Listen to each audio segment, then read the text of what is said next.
Why do smart kids stop participating in class? The teacher asks a question, the child knows the answer, but keeps their hands down. They're not confused, they're afraid of being wrong.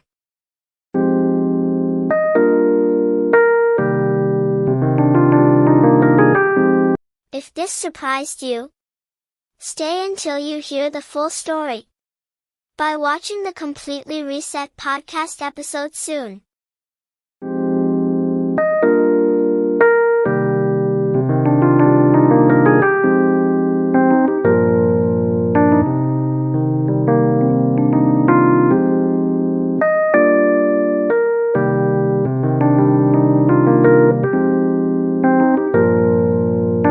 Welcome to Reset, the podcast where we explore the hidden reasons behind children's behavior, emotions, and learning.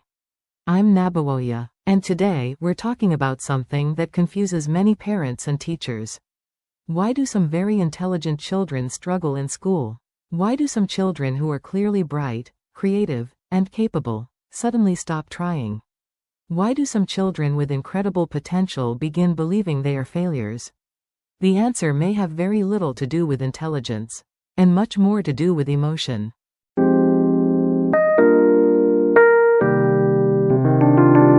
Imagine a child sitting at a desk.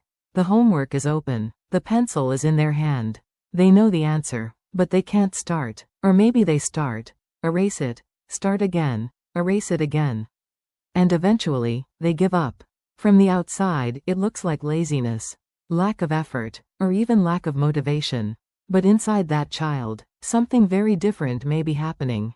Fear, pressure, perfectionism, self-doubt, and emotional exhaustion.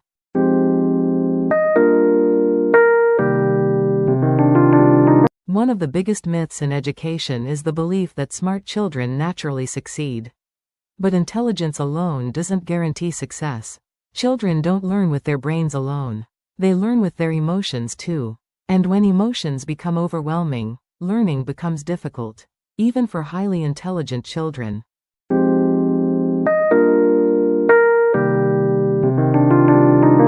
Let's talk about perfectionism. Perfectionism is often misunderstood. Many adults see it as a positive trait.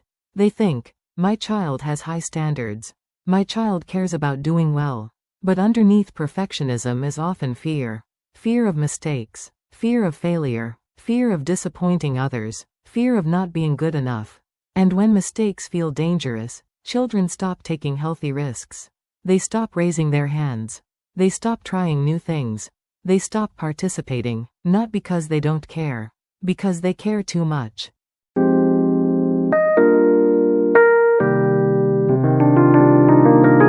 Think about it. A child who believes they must do everything perfectly lives under constant pressure. Every assignment becomes a test of their worth. Every mistake becomes evidence that they aren't smart enough. Every challenge becomes a threat.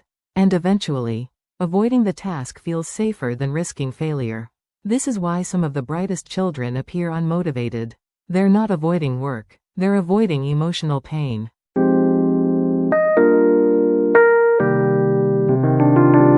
Another hidden factor is fear of disappointment.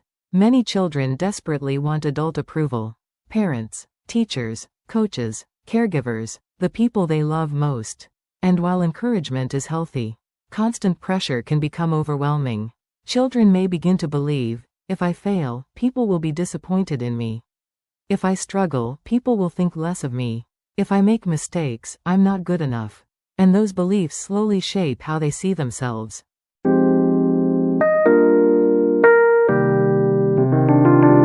This is why confidence matters so much. Confidence isn't believing you'll never fail. Confidence is believing you'll be okay even if you do. Children who feel emotionally safe understand something important: mistakes are part of learning. Failure is feedback. Struggle is normal. Growth takes time. But children who fear mistakes often see challenges differently. They see challenges as threats.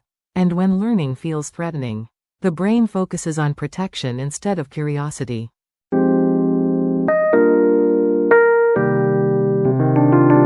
Let's talk about the emotional side of homework. For some children, homework is simply a task. For others, it's an emotional experience. Every worksheet carries pressure. Every test carries fear. Every grade feels personal. And when that happens, motivation slowly disappears.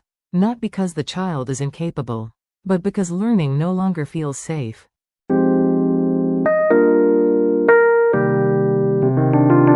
So what can parents do? First, focus on effort more than outcomes. Instead of saying, "Did you get an A?" Try saying, "I'm proud of how hard you worked." Instead of praising only success, notice persistence. Notice courage. Notice improvement. Because effort is something children can control. Results are not always within their control. Second, normalize mistakes. Talk openly about your own mistakes. Share stories about challenges you faced. Show children that successful people fail too. Because children need to understand that mistakes are not proof of weakness. They're proof of learning. Third, pay attention to emotional signals. A child who procrastinates may not be lazy. A child who avoids homework may not be careless. A child who gives up quickly may not lack ability. Sometimes those behaviors are signs of emotional overwhelm.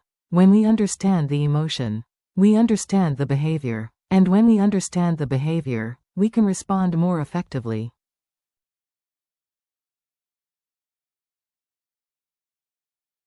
Perhaps the most important thing we can give children is emotional safety. The freedom to try, the freedom to fail, the freedom to learn, the freedom to grow, without fear that their worth depends on their performance. Because children are more than grades, more than test scores, more than report cards. They are human beings learning who they are. And that journey requires support, not pressure, connection, not comparison, encouragement, not perfection. The smartest child in the room may not need more intelligence. They may need more confidence, more patience, more understanding, and more emotional safety. Because intelligence grows best in an environment where mistakes are welcome and learning feels safe.